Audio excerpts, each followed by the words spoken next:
210 Boxing TV here with O'Shaquie Foster. Man, You know me? Yes, sir. I just been fighting Port Arthur. Yeah. Beaumont, yeah. All right, man. Good luck on your matches, baby. Thanks, bro. O'Shaquie, the last time we saw you, man, you got robbed by 3 judges with ski masks on, right? Yeah. It became one of the more controversial decisions in the last probably like 5 years. It really had people talking. I ain't talked to you since then. Just talk about just everything, just the aftermath and just everything you went through.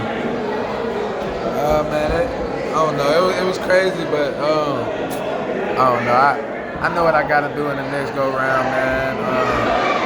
I made it look too easy. I feel like, So I don't know. We'll figure it out though. When's the rematch? November 27th or 28th? November 2nd. Oh, November 2nd. My bad. What do you now in the rematch? You feel like it's just fight the same game plan and you're gonna get the W, or what do you feel like you need to change? I don't want to give away no game plan, especially It's the rematch, so they gonna try to pick up everything they can. But just know, we know what you need to do this time. All that pretty stuff, all that stuff gone. They done brought it back out of me. They made that trenches come back out of me. So that's where I'm at with it. You got one of the better stories in boxing, right? In and out the ring, you've been through a lot. You weren't one of these guys that like, you were an A side. They fed you to 20-0 with a bunch of guys. You had a few losses, and that would put you on the back of the bus, right? But then you moved up, you got them wins. Ray Vargas, they wrote you off on that fight. You won the title, you did your thing, and then you started getting that name up, right? Yeah. What do you feel like has to happen in boxing for it to change, where the judges, they can't get away with doing this because it affects your career, your livelihood? You got the rematch, but some guys, they never get the rematch. Yeah. Like what has to change to where this doesn't happen to not just a person like you, but it's anyone, where this doesn't happen to anyone? Because now you were the victim of it. What has to change, man, where these robberies stop in boxing? Honestly, man, the judges, they should be able to get fined, or they should have to, get some kind of penalty when they mess up to that extent. You know what I mean? Ain't nobody perfect, so I understand that. You know what I mean? There's gonna be sometimes judges might favor boxing, sometimes they might favor the aggressor, but when it's that blatant and that in people's face, then it should be a fine or something. You gotta make it to where they won't happen again. You know what I mean? Because this affects the way you get paid for your next fight. Right. If you get a title fight. Right. Yeah, for sure. And they go to judging fights like nothing happened. Nothing happens to them. Yeah. And that's what I'm saying. Do you feel like it has to change in boxing because you're affecting your lives? This is y'all's livelihood. This is how you eat. Yeah. And it ain't like it's a team sport or like you got several games. One fight can jeopardize your whole career. Especially you've been working that hard, getting the title took from me in that way.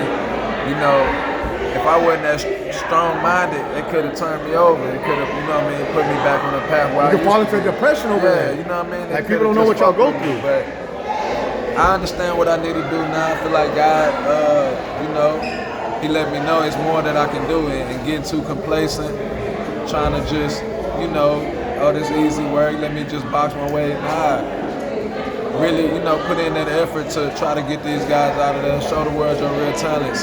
And that's what I think God woke me up to, let me know, all right, stop playing, stop taking this for granted, and get up out there and, show the world what you can really do. You're a world champion, right? And like I said, it's different. I feel like you're man enough to admit, hey, this guy beat me, or he knocked me out, or he stopped me, or whatnot.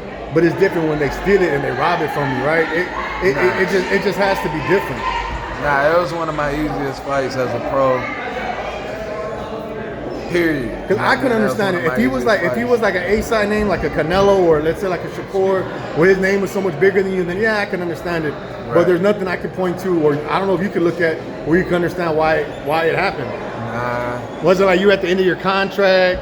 You know what I mean? Where stuff goes comes into play. Bad judging. I think we just ran into some bad judges, and we gonna make it right on the next one. I don't want to, keep dwelling on that.